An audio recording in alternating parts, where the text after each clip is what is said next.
Hola, ¿cómo están? Les damos la bienvenida a todos y a todas a un nuevo capítulo de Posgrado en Voz Propia, el podcast de la Escuela de Posgrado de la Universidad Católica de Temuco. Les recordamos que nos pueden encontrar a través de TVUCT, el canal 50 para Temuco y Padre Las Casas, acá en la región de la Araucanía, a través del Spotify de Radio UCT, la nueva radio también de nuestra Universidad Católica de Temuco, radio.ct.cl, para que la puedan encontrar en su página web, y por supuesto la página de posgrado.uct.cl, donde también van a quedar alojados los capítulos de este podcast de la Escuela de Posgrado. El día de hoy tenemos invitados muy importantes, muy interesantes. Hoy nos acompaña el doctor Ricardo Salas Astraín, licenciado en Filosofía por la Pontificia Universidad Católica de Chile y doctor en Filosofía por la Universidad Católica de Lovaina, en Bélgica.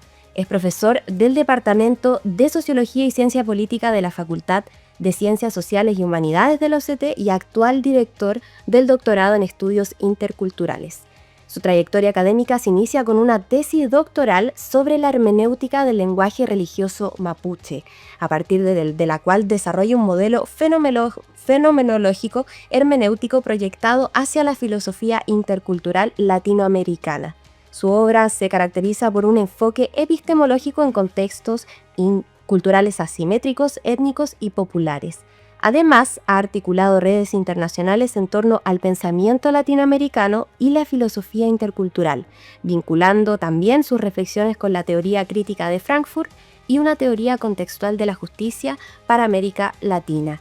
Junto a mí también encontramos a la doctora Luz Marina Huanchucoy Millán, trabajadora social y titulada de nuestra casa de estudios y originaria del territorio de Buy. Inició su trayectoria profesional en 2011 en los tribunales de familia. Durante su formación doctoral recibió la beca interna UCT y posteriormente la beca ANID. Su experiencia académica ha estado marcada por la investigación y la vinculación intercultural en las ciencias sociales, y actualmente también es académica del Departamento de Sociología y Ciencia Política en la carrera de Trabajo Social. Con ambos vamos a conversar sobre la relevancia de este doctorado, el aporte a la investigación en ciencias sociales y humanidades, la experiencia internacional y el carácter único también de este programa dentro de la oferta nacional. Queremos partir con el doctor Ricardo Salas, preguntarle sobre qué nos podría compartir de la relevancia de este doctorado acreditado que articula líneas, en este caso de investigación en filosofía intercultural, el diálogo de saberes, lengua, traducción, comunicación, dinámicas sociohistóricas de las relaciones interculturales, y qué lo hace también único dentro de la oferta nacional de doctorado. Hola, buenas tardes.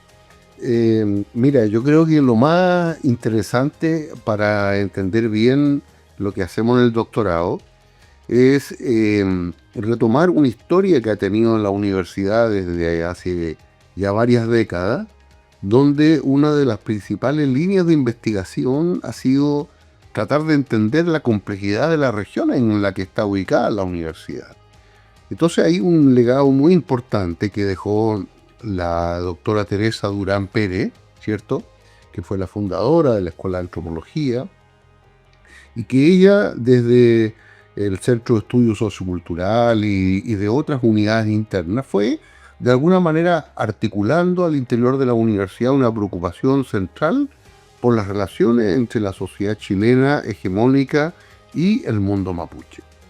Entonces, cuando nosotros empezamos a hacer una serie de estudios respecto de en qué tópicos y temas se concentraban los académicos e investigadoras de nuestra universidad, encontramos que el tema intercultural, el tema de los estudios relativo al pueblo mapuche, a la lengua y a su historia, eran cuestiones muy importantes.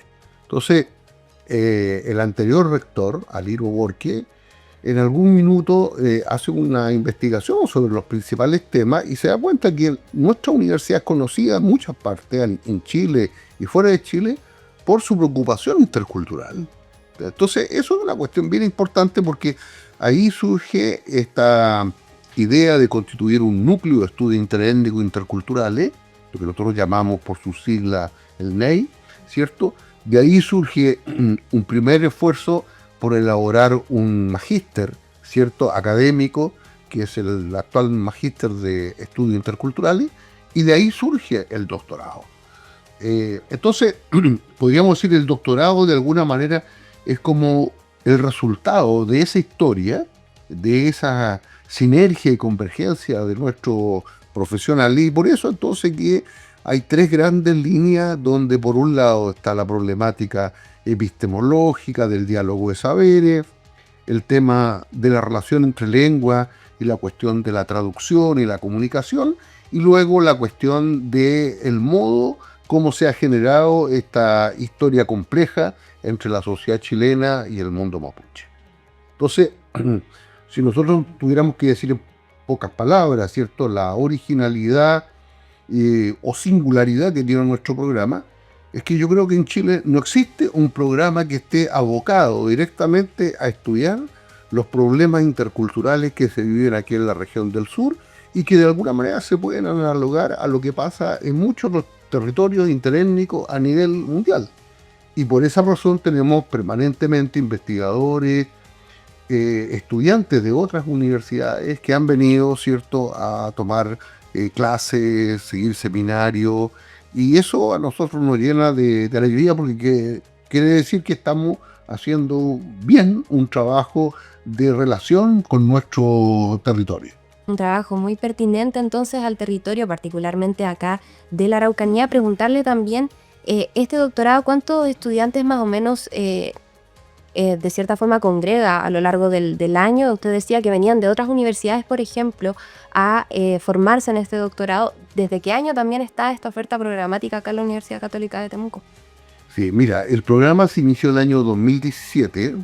Tuvimos 4 cohortes, ¿cierto?, antes de que tuviéramos esta situación tan lamentable que nos ocurrió a nivel mundial, que fue, ¿cierto?, la pandemia del COVID. Y bueno, ese año no pudimos tener, digamos, un nuevo ingreso, pero en este minuto podemos decir de que esas 4 cohortes, más las 3 que vinieron después, estamos en 7 cohortes distintas que de alguna manera son unas 30 personas regulares, ¿cierto?, de las cuales hay un tercio de estudiantes mapuche, Peña y Lamien, que se reconocen como parte de su identidad cultural y que obviamente están interesados en investigar temas propios de la cultura mapuche. Una de ellas también nos acompaña, una graduada también de este doctorado, doctora Liz Marina. Quería preguntarle, bueno, primero, ¿cómo está? ¿Cómo la encontramos el día de hoy también en este podcast donde estamos tratando de abordar también los distintos doctorados de la Escuela de Posgrado, en particular el de usted en este caso? ¿Qué la motivó a elegir el doctorado en estudios interculturales y qué aspectos también de su formación académica y profesional influyeron en esta decisión? Bien, Mario May Lamien, primero saludar, agradecer la invitación a esta conversación, a este NERTRAM. En primer lugar, bueno, yo me formé en la Universidad Católica de Temuco, mi carrera de pregrado, ¿cierto?, en trabajo social, y en ese contexto también fui ayudante de un ramo de una asignatura que hacía de manera transversal un DDO, el profesor Ricardo Sala. Entonces fui su ayudante en ese periodo de filosofía occidental y filosofía mapuche. Luego saqué mi magíster también en trabajo social, en el magíster que estaba llevando a cabo en ese entonces de trabajo social. Y fue mi profesor también de guía de tesis en ese periodo. Y bueno, trabajé 10 años para los tribunales de familia de toda la región de la Araucanía en contexto de vulneraciones de derechos para la infancia, en específico casos de violencia intrafamiliar. En los últimos 6 años me dediqué a los PRM, que son los programas para los tribunales de alta complejidad, que son los programas de reparación de maltrato grave, de abuso sexual y violación. Y en ese contexto de esta región, los casos que nosotros teníamos para los tribunales y para atender los ciertos programas psicosociales, toda teoría, ¿cierto?, toda realidad superaba cualquier teoría, y yo sentía que lo que había adquirido hasta ese entonces necesitábamos profundizar, necesitábamos en ese entonces problematizar, pero además buscar un área, una salida frente a los hechos de dolor que hoy día vive la población, no solo mapuche, en la sociedad en general, con temas de alcoholismo, con temas de drogadicción, violencia intrafamiliar, que hoy día los programas del Estado no están dando respuesta a la cantidad incluso de femicidios hoy día que tenemos a nivel nacional y por qué no a nivel mundial, que es una preocupación hoy día de lo que están viviendo las mujeres. Y en ese contexto de mi experiencia de 10 años, yo necesitaba investigar, necesitaba también problematizar desde aspectos teóricos la realidad que estábamos viviendo, ya que no encajaba lo teórico que teníamos en ese entonces a analizar la realidad para los tribunales y buscar caminos, ¿cierto?, de terapéutico, de sanación. Y en términos de terapia, todo lo ético, ¿cierto?, queda guardado dentro de las carpetas, lo informa el tribunal. Sin embargo, yo necesitaba que esa realidad que yo estaba conociendo en ese entonces, llevarlo a otro espacio de discusión, de análisis y conocer también otra realidad de otros pueblos indígenas en América Latina y en otros pueblos anglosajones, por ejemplo, y ahí me llevó a también investigar lo que estaba pasando en Australia, por ejemplo, y en Nueva Zelanda, que son países cercanos, y población mapuche indígena que está viviendo allá, que son muy similares a las problemáticas. Entonces, mi experiencia de 10 años en el ejercicio de la profesión del trabajo social en el ámbito de justicia me incentivó a poder indagar, conocer y problematizar también desde un doctorado que pudiera aportarme a esta área en específico, a entender lo que hoy día en los programas o en las políticas públicas no está, lo que tiene que ver el ámbito de reconocimiento, ámbito intercultural, que no está transversalizado en este país. Sin embargo, son pequeñas luchas que, como en el ámbito académico hoy día se está haciendo, que hoy día se necesita transversalizar en el ámbito de la acción profesional, en el vínculo con los territorios y las personas en directo, en su casa, en las instituciones, ¿cierto?, en la visita domiciliaria, en las entrevistas que hoy día nos está dando. Solo prima un conocimiento, que es un conocimiento occidental teórico, pero los otros conocimientos, los otros saberes están quedando, ¿cierto?, al debe. Claro, qué potente igual lo que me cuentas, porque esto es un claro ejemplo de cómo la investigación, en este caso la academia, igual se vincula con la creación de políticas públicas e influir realmente en decisiones, en este caso tribunales, por ejemplo. Me gustaría que pudieras ahondarme un poquito en lo que fue tu tesis también de investigación. Me imagino que está relacionado con todo esto que me cuentas y quizá profundizar un poquito en sobre cómo fue la metodología, tuviste que hacer entrevistas, fuiste a terreno, cuéntanos cómo... Sí, bueno, primero, el primer punto de entrada es el alcoholismo, que era mi preocupación, ¿cierto? El alcoholismo en esta región, bueno, a nivel de país, la comuna con mayor índice de alcoholismo es Cholchol y Carahue, ya en ese entonces cuando yo estaba en el proceso de indagación, ¿cierto? Que en esta región, y coincide también, actualmente es la segunda región más pobre del país, pero en ese entonces también seguía siendo la primera región más pobre del país. Y con un contexto geográfico de historia también con el extractivismo, ¿cierto?, que genera mayor pobreza, pocas oportunidades laborales para la familia. Por lo general en las causas, la mujer es la que lleva a la familia, los hijos, y en ese contexto también hay una problemática social de pobreza, de falta de oportunidad en el ámbito de educación, el ámbito de la salud. Y desde ese contexto yo comencé... para que este proceso de investigación, que era el alcoholismo en ese momento, que era mi preocupación, empiezan a aparecer que el alcoholismo encuentra de entrada para indagar los dolores y las heridas que tiene hoy día la población mapuche, que es el trauma, que es un trauma transgeneracional, como dice Terry Mitchell, y desde ahí ese trauma tiene que ver desde un proceso de colonización, con la intervención de la escuela, ¿cierto? Todo un proceso y consecuencias que fueron apareciendo de negación del ser humano también indígena, en este caso mapuche, y ahí... también dentro de los cuidados éticos, donde también que nos forma el doctorado, tiene que ver cómo dejamos de replicar esta metodología y esta forma de investigar, donde el investigador tiene un poder ahí sobre el otro. Entonces, ¿cómo dialogamos con el territorio? Y desde ahí empezamos a trabajar con las metodologías indígenas, a relevar el mapuchiquimun. El profesor aquí es clave, el profesor tutor, que pueda potenciar también los recursos que tiene el estudiante. En este caso el profesor Ricardo coincide también que, aparte de ser el director, fue mi profesor de tesis, ¿ya? Y ahí empezamos a relevar los relatos orales de las personas. Y una de las herramientas que para mí fue fundamental, que lo aborda el investigador Juan Francisco Salazar, tiene que ver con la cámara audiovisual. Entonces, ¿cuál fue mi estrategia?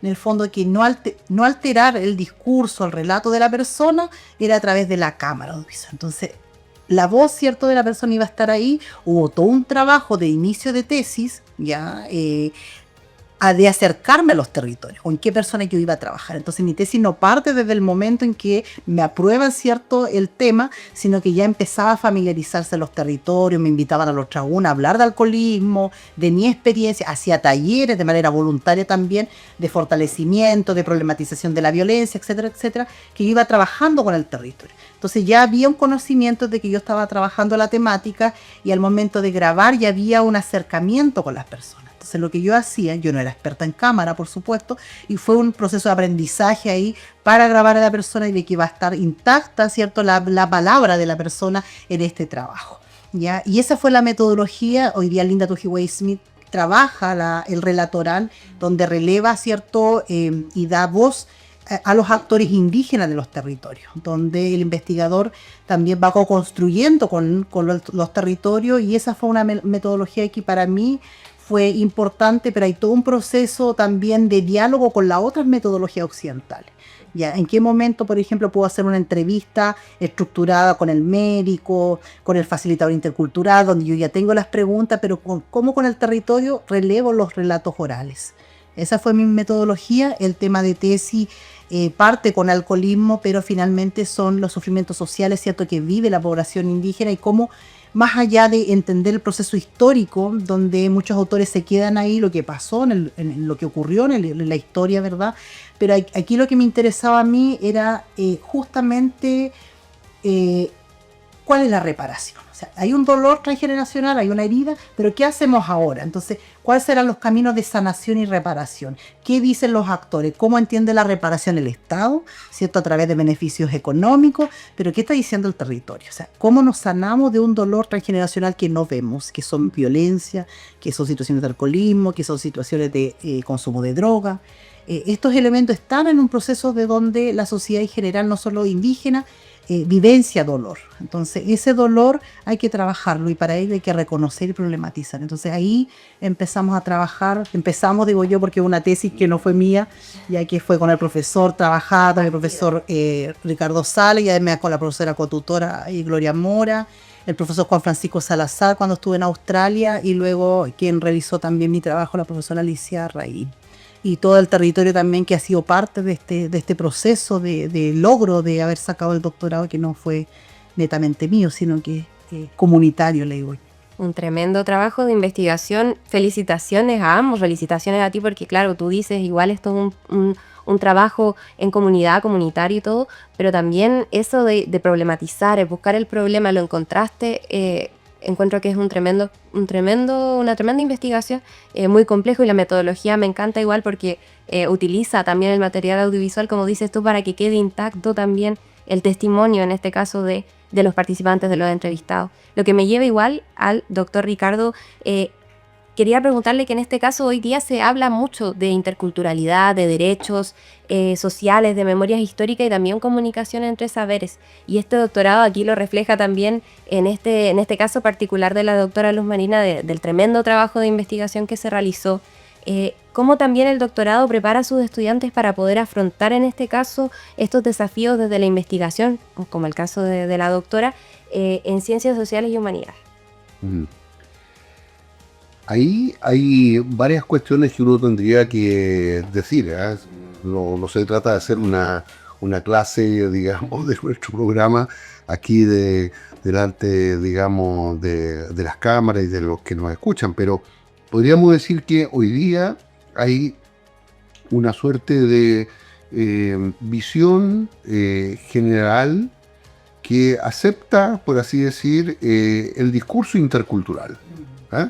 O sea, si tú quieres, podríamos decir que, como se dice a veces, es políticamente correcto ser intercultural.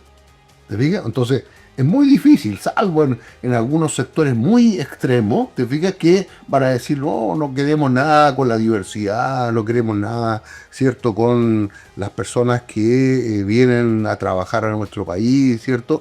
Y tú ves, en Chile tenemos hoy día, de acuerdo al censo, casi 2 millones de migrantes, o sea, estamos hablando del 10% de la población. Y esos migrantes no son ni delincuentes, ni son personas que vienen a hacer daño al país, sino que vienen a trabajar, a generar riqueza, desarrollo, como también ocurre con los pueblos indígenas, que son también un factor muy significativo de cómo, ¿cierto?, los territorios viven de acuerdo a ciertas prácticas culturales muy ancestrales, antes de que existiera, ¿cierto?, lo que llamamos el Estado de Chile. Entonces, lo que nosotros sabemos es que frente a esa suerte de consenso general de que hay que ser intercultural, para estar bien, hay que entonces identificar que hay una forma de interculturalidad, ¿cierto?, que simplemente yo diría como una simulación. ¿Te fijas?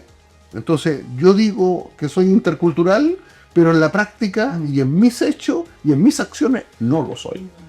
¿Te fijas? Entonces, por eso que hay autores importantes, Fidel Tubino, Catherine Walsh, el mismo Raúl Forné, Betancourt, que hablan de que hay una interculturalidad funcional, que es en el fondo la que se transmite normalmente, ¿te fijas?, que se dice somos interculturales, pero no se hace nada para que cambien las relaciones asimétricas que existen.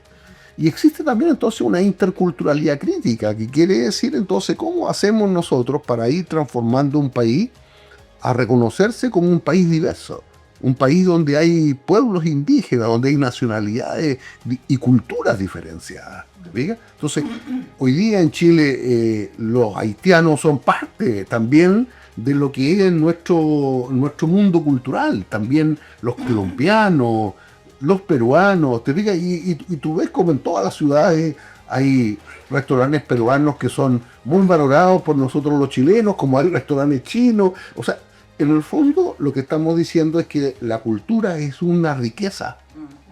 Es una riqueza que nos engrandece también como ciudadanos y como comunidad. Entonces, frente a la pregunta tuya, yo creo que uno tendría que decir, tenemos que ayudar a hacer procesos para echar a andar una interculturalidad que cuestione los falsos discursos que dicen que aquí está todo bien y que no tiene que cambiar nada. ¿Te fijas? ¿Cómo hacemos para visibilizar de una manera más clara, ¿cierto?, la presencia de los migrantes, de los pueblos indígenas y de toda esa diversidad rica que tenemos en todos los planos, que puede ser en gastronomía, en danza, en lenguaje, etcétera? ¿Te fijas? El mundo hoy por hoy es un mundo que tiene, digamos, diversidades múltiples y tenemos que aprender a entregarle a los estudiantes de doctorado esas competencias interculturales. Entonces, yo, por ejemplo, como estoy aquí delante de Luz Marina, yo digo que a mí me emociona que Luz Marina haya aceptado el reto de hacer un doctorado en ese terreno y que ella haya aceptado ir a Francia, ir a Alemania, ir a Noruega a un encuentro de NAISA, que el próximo año se va a celebrar acá, ¿te fijas? O ir a una pasantía larga en Australia. Porque siendo ella mamá de 3 hijos, no es fácil, digamos, hacer un viaje y dejar a la familia, ¿te fijas? Por más que hayan personas cercanas que cuiden a los hijos, bueno, es muy complejo, ¿te fijas? Entonces, yo creo que a Luz Marina, yo creo que ha hecho un extraordinario trabajo de empaparse de lo que pasa hoy día con los pueblos indígenas. Entonces yo creo que ese es el logro mayor que hemos tenido en el doctorado y yo no quiero personificarlo en Luz Marina, pero decir, Luz Marina hoy día es una Lamien mapuche que tiene una conciencia planetaria de lo que pasa con los pueblos indígenas.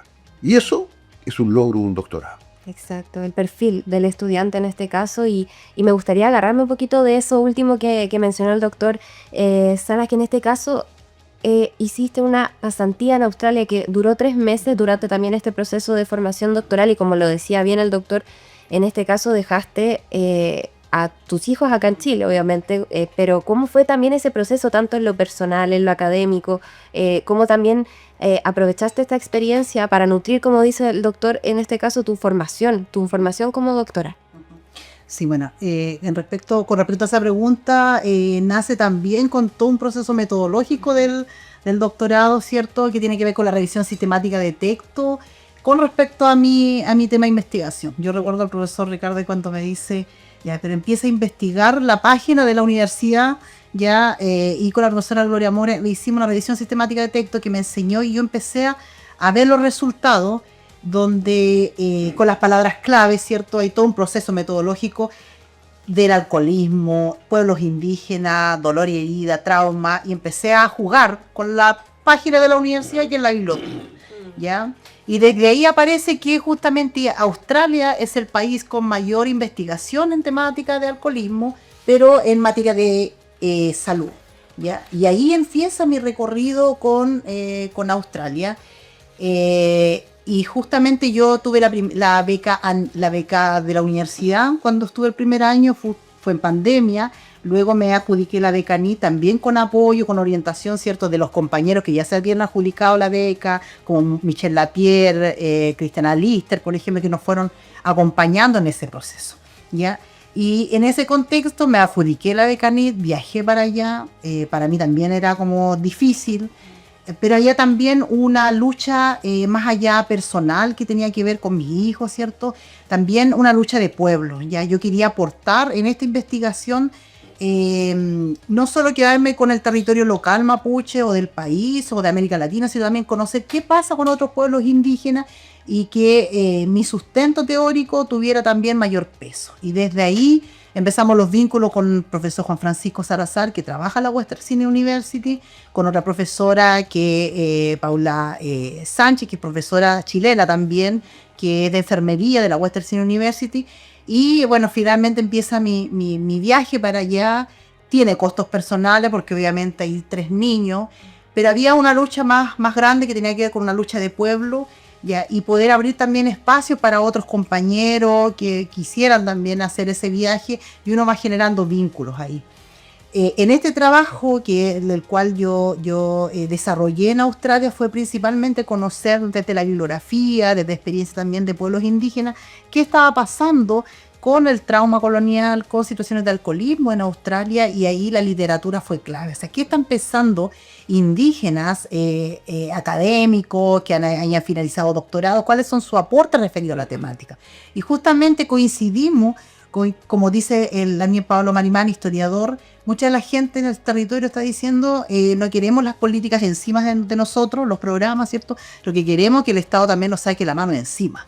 Y para eso, justamente, uno de los resultados de una investigación que aparece allá, de investigadores indígenas, es que la reparación y sanación tiene que partir desde el territorio. ¿Qué es lo que aquí a mí me genera equilibrio? Que tiene que ver con temas de tierra. Necesito un espacio geográfico para vivir, necesito la lengua, necesito hacer uso, ¿cierto?, de mis costumbres, por ejemplo, de prácticas culturales, una economía, ¿cierto?, autónoma también, donde yo pueda tener uso de las semillas, por ejemplo, la cantidad de papa que se va a sembrar, de trigo, de porotos, por ejemplo. Eso los pueblos indígenas ya sí lo tienen. ¿Existe un reconocimiento de los pueblos indígenas? Sí lo tienen allá. El derecho a voz no lo tenían. El video estaba todo un tema de un debate ahí, que no se le dio el derecho a voz en el ámbito del Congreso, por ejemplo, cosa que acá también había un proceso constituyente también que estábamos atravesando en ese periodo.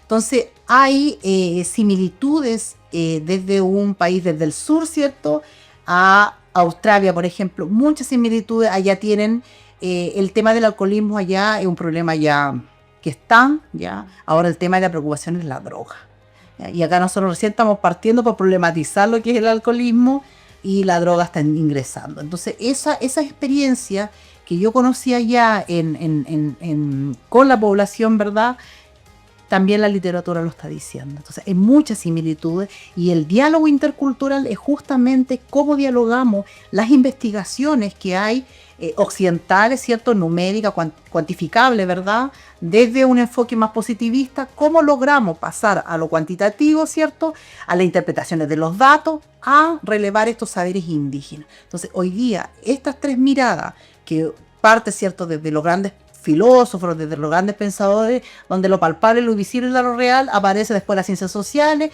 y las investigaciones indígenas ni se pensaba en ese tiempo y hoy día tiene un lugar de debate desde la metodología, desde posicionar los saberes, hoy día están en estos doctorados. Y en específico en el doctorado y estudio intercultural, donde propicia, ¿cierto?, relevar este saber, pero que también tenga voz y donde pueda también aportar no solo a la política pública, sino también que trascienda a otro espacio como es conectar a Australia con Chile, ¿cierto?, y los pueblos indígenas, tanto de allá como acá. Yo conocí realidades allá y el trauma se transmite y se evidencia de la misma forma como se evidencia acá. Acá puede haber un académico, una persona con una profesión, pero cada vez que recuerda lo que la abuela le contaba, se emociona o se quiebra. Ahí está el trauma vivo, ¿ya? Lo mismo ocurre con los otros pueblos indígenas. Cuando estuve en Noruega también ocurre lo mismo, ¿ya? Hoy día las nuevas generaciones, principalmente que han logrado estudiar, porque el contexto de la universidad es un contexto de poder, ¿ya? Como hoy día es una lucha el ámbito académico, muchas veces también se cuestiona a los académicos indígenas que están en instituciones, que no hacen cambios, pero hoy día existe una lucha de posicionar esos saberes a través de la herramienta que es la escritura, ¿ya? Y ahí también podemos aportar a mejorar políticas públicas, a mejorar nuestras calidades de vida, hoy día en la que nos encontramos, en específico temas del dolor. Cuando hablo de dolor y herida, que se trasciende en enfermedades hoy día, en cómo nos cuidamos, cómo nos queremos. Las enfermedades hoy día que tenemos también tienen que ver con la alimentación, y la alimentación es clave en nuestro sustento y nuestra autonomía. Cuando hablo de autonomía no digo que los mapuches estemos encerrados en un lugar, ¿cierto?, los chilenos en otro lugar, no. Cómo convivimos y dialogamos a pesar de las diferencias, ¿cierto?, pero reconociendo estos elementos importantes como tener autonomía en la alimentación, en la huerta, por ejemplo, tener un invernadero, ya validar este tipo de medicina que tiene la gente. En el caso de la medicina veterinaria, por ejemplo, yo estuve haciendo clases 5 años en quinto año, ¿ya? Y cuando yo hablaba con los estudiantes que eran campesinos, no necesariamente que fueran mapuche, ¿cierto?, ¿qué tipo de medicina utilizaban para los animales cuando no había un médico veterinario? Todos me levantaban la mano, la hierba medicinal. ¿Cuándo tenían que castrar a un animal? Sabía por la luna, ¿ya? ¿Cómo interpretamos y cómo conocemos la naturaleza? Ahí hay un saber, un conocimiento que está vivo, y no solo el pueblo mapuche, los pueblos indígenas en el mundo están revitalizando, recuperando esos saberes. Entonces, ¿cuáles fueron mis aprendizajes? Justamente cómo la realidad que nosotros vivimos es la misma realidad de todos los pueblos indígenas, y hoy día nos está hablando de cómo vinculamos, cómo nos conectamos con otras experiencias. Y esta es la riqueza, yo creo, de hoy día de mi investigación, que también los profesores lo han dicho en mi defensa, el lograr vincular esta realidad con un país anglosajón. Yo creo que ese es mi máximo el resultado que yo he logrado de decir, en el fondo, qué similitud y diferencias tenemos, y no quedarme, ¿cierto?, en un espacio reducido, y que el doctorado me permitió y me apoyó también para poder hacer este entrecruce de información y llevar hoy día este resultado no solo a Noruega, cuando estuvimos en Naisa con Ezequiel, invitado por Pablo Millalén, que es mapuche, que estuvo estudiando en Estados Unidos, sino también cómo hacemos redes con otras mujeres indígenas hoy día.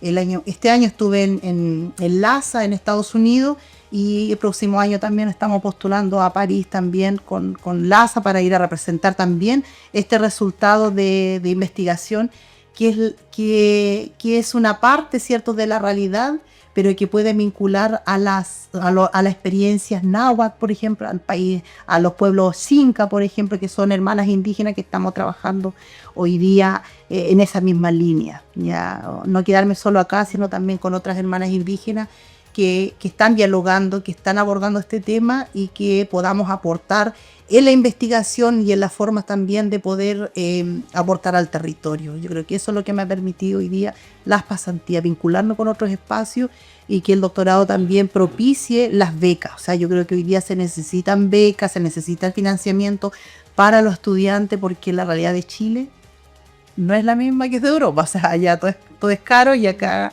lo que nosotros llevamos muchas veces no alcanza para cubrir gastos, entonces, tanto para académico como para estudiantes. Doctora, lo dijo todo. Es una experiencia completamente internacional, y bueno, tiene mucho sentido igual lo que mencionas de del tema del trauma, que igual eso trasciende un poco la frontera en tanto aquí en nuestro país, en nuestra región, como en otros territorios, y es muy pertinente. Igual me acuerdo, es como una experiencia muy breve que siempre la recuerdo, que tuve con una estudiante de pedagogía básica intercultural acá en nuestra casa de estudios, que ella tenía ese dolor de no poder hablar bien el mapuzungún, pero que ella venía de una familia mapuche. Ella tenía, sus abuelos en este caso le enseñaron lo que sabía. Ella decía, lo poco que sé, en realidad ella sabía mucho, y estaba haciéndolo por su hija, que en este caso ella quería que su hija también estuviera, que ella aprendiera la lengua. Y se emociona hasta las lágrimas, y eso es lo que también me recuerda un poco su experiencia, doctora. Y que también me gustaría tomar un poco el tema de las becas, porque acá igual es súper importante el tema del financiamiento. No es algo así como que uno podría pasar por alto al momento de ingresar a un doctorado, pero sí estos convenios también internacionales, y me dirijo también al doctor Ricardo, que tiene este doctorado, cómo también aporta en este caso a la experiencia. La doctora Luz Marina lo dijo todo, pero igual me gustaría como ver la mirada en este caso de usted como director. Sí, mira, yo creo que hoy día en muchas universidades queda claro que no es posible hacer una formación doctoral completa si los estudiantes no son capaces de hacer pasantías breves o medianas en otros países con temáticas afines.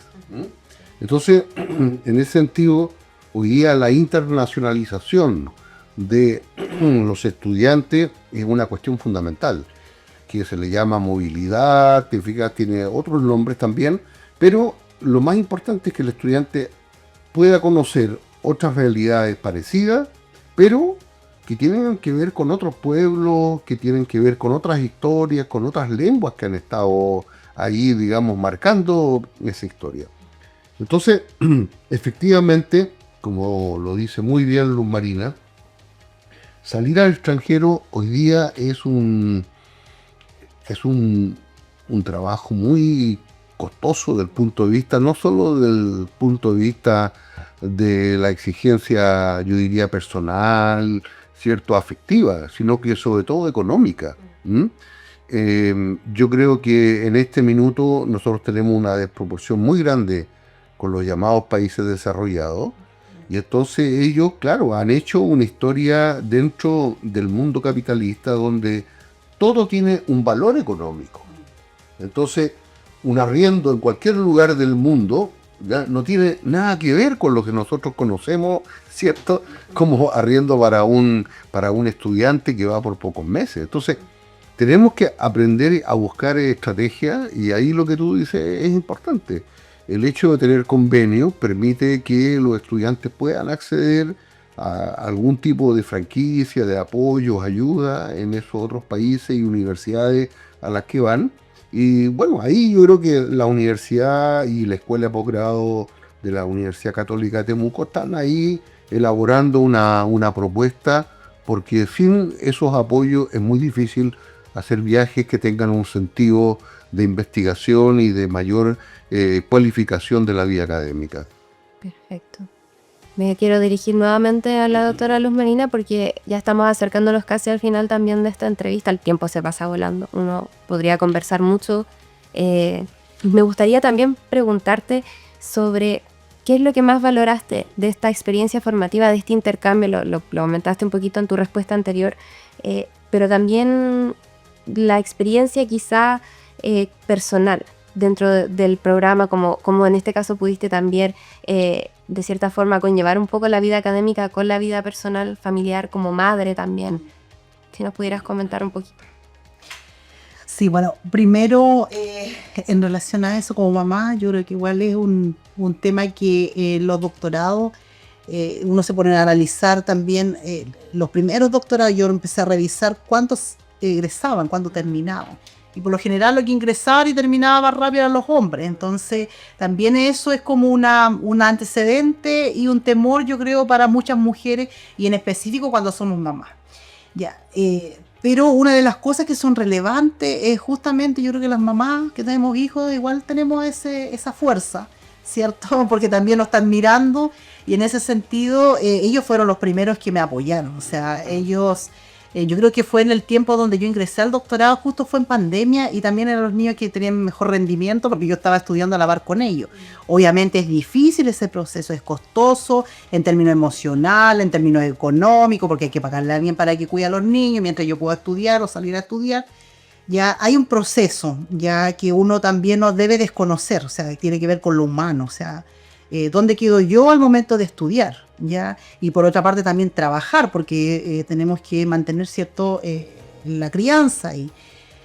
Sin embargo, esto de pertenecer también a un pueblo como el pueblo mapuche, un pueblo que ha sido luchador, yo crecí con mis bisabuelos, entonces mis bisabuelos también me enseñaron algo que es muy importante para mí y que ha sido el cable a tierra, se puede decir, que tiene que ver con. Él me dice, bueno, él no quería que yo estudiara, pero cuando ya vio que yo estaba estudiando y me dice, mapusuncho, mamulmingo, y malaya mi tabi mapucheñen, muy malaya mi tami lojta mi tu un fembrino y man, el aya mi te fachimapu. Me dice, bueno, te estás saliendo con la tuya, pero lo único que te pido, me dice, nunca olvides tu lugar de origen, tu territorio, donde tú saliste, tu historia de vida. Si tú lo llegas a hacer, tú no existes en este mundo. Yo traté de darle una explicación porque él era en Pino una autoridad, mi bisabuelo Domingo Millao, y él en términos filosóficos me estaba diciendo que si yo llegaba a olvidar quién yo era, en el fondo no existía en este mundo. Es como cuando en chileno se dice no sabe para dónde la micro, ¿cierto? Tiene que ver un poco cuando no tiene claro lo que quiere en la vida. Y esto a mí me permitió decir que hoy día la educación, la carrera, es una herramienta para mí, y esa herramienta no era para mí. Tenía que ver con reivindicar a mi gente, con reivindicar también y posicionar también mi territorio en otros espacios. Y eso implica también disciplina. Eso implica tener... había una sala de estudio, bueno, existe una sala de estudio en el doctorado, y una de las cosas que yo aprendí ahí, porque yo tengo hijos y los que somos mamás, ¿cierto? Sabemos que los niños están encima de nosotros cuando estamos estudiando, trabajando, y ellos piensan que uno no está trabajando, entonces estaban encima mío. Y para mí eso era estresante, y yo encontré que la sala de estudio a mí me permitía estudiar. Entonces yo llegaba muy temprano a estudiar ahí, no solo yo, Ezequiel y otros compañeros, Andrea Castillo, me acuerdo que siempre estábamos ahí tomando mate, estudiando, ayudándonos, apoyándonos, y como teníamos los profes cerca, acudíamos también, tanto el profesor Ricardo, el profesor Fernando, que tiene su oficina, el profesor Claudio, la profesora Gestrudi, que estaba al lado. Entonces todos los teníamos cerca, y eso permitía también que yo pudiera distribuir mis tiempos, tanto para la crianza, para la tesis o para estudio en esos espacios, ¿ya? Entonces, esta experiencia a mí me permitió, ¿cierto? Primero, ser disciplinada. Lo otro, tener el acceso a los profesores. Y lo otro, ante situaciones de beca o financiamiento, teníamos que recurrir tanto a la universidad como a los convenios que también los profesores tenían. Yo recuerdo el primer viaje... viajé, bueno, la profesora también, y alguien que confía en ti, o sea, en el fondo que los profesores digan, no, yo creo que a ti te va a ir bien, yo creo que esto es posible. Ya me acuerdo que el primer viaje estuvo la profesora Pilar Molina, el Ricardo tenía un convenio con Francia, y ya me junté, ¿cierto?, con Gloria Carrillo. Después había un convenio que tenía el profesor Ricardo con Alemania, con la Universidad de Leipzig, y ahí también me invitaron, viajé para allá. El profesor me dice, bueno, si viajaste una vez, también vas a poder la segunda. Entonces todo esto también tiene que ver con que no es que no fuera capaz, sino que este rol también de mamá, que había que dejarlo, ¿cierto?, bien ordenado en la casa, con quién se iban a quedar los niños. Ese era como el obstáculo, pero sin embargo todo esto también se fue desarrollando en un proceso para llevar a cabo también uno de los elementos que nos exigen harto en el doctorado, que tiene que ver con finalizar a tiempo.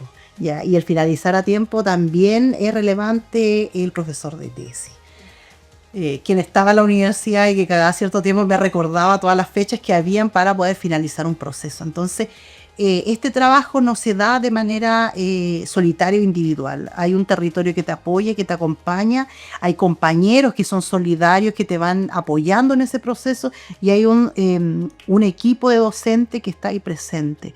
Y ese equipo de docentes finalmente puede ser cerrado, puede ser abierto. Y Cuando hablo de cerrado también, sus escritos están centrados en ello. Y al momento de ser abierto también hay una forma de hacer investigación donde se van invitando a los estudiantes. Entonces nosotros, no solo a mí, sino que a varios estudiantes se nos fue invitando a publicar y eso permitió también tener la experiencia en la publicación. Es lo mismo que cuando un estudiante egresa al pregrado y le dicen necesitamos profesionales con experiencia, pero si al profesional no le entregan la oportunidad, ¿cierto?, no va a tener la experiencia. Lo mismo ocurre en el posgrado. Si a nosotros no nos abren las puertas para publicar, no vamos a tener la experiencia de publicación. Y yo creo que en el momento donde más hemos publicado es porque los compañeros nos van invitando y a hacer trabajo en conjunto, y eso ha permitido finalmente el doctorado. O sea, el nivel de publicación que han tenido en contexto de estudiantes de posgrado, yo creo que es altísimo y que ha representado y que finalmente da a conocer la universidad. No, si no es solo nuestro trabajo, hay que ir al loco de la universidad hacia afuera.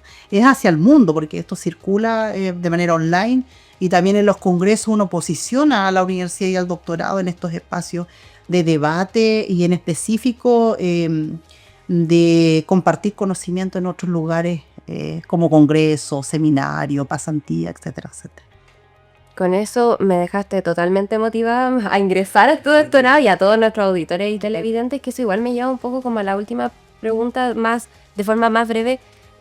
A usted, doctor Ricardo, ¿qué le diría en este caso un estudiante a un profesional que lo estuviera escuchando en este momento y que quisiera ingresar al doctorado? La doctora Luz, como repito, lo ha dicho todo, es increíble la experiencia y lo personifica muy bien también lo que es el doctorado y por supuesto que lo que le podría llamar a la atención a alguien que nos estuviera escuchando en este momento.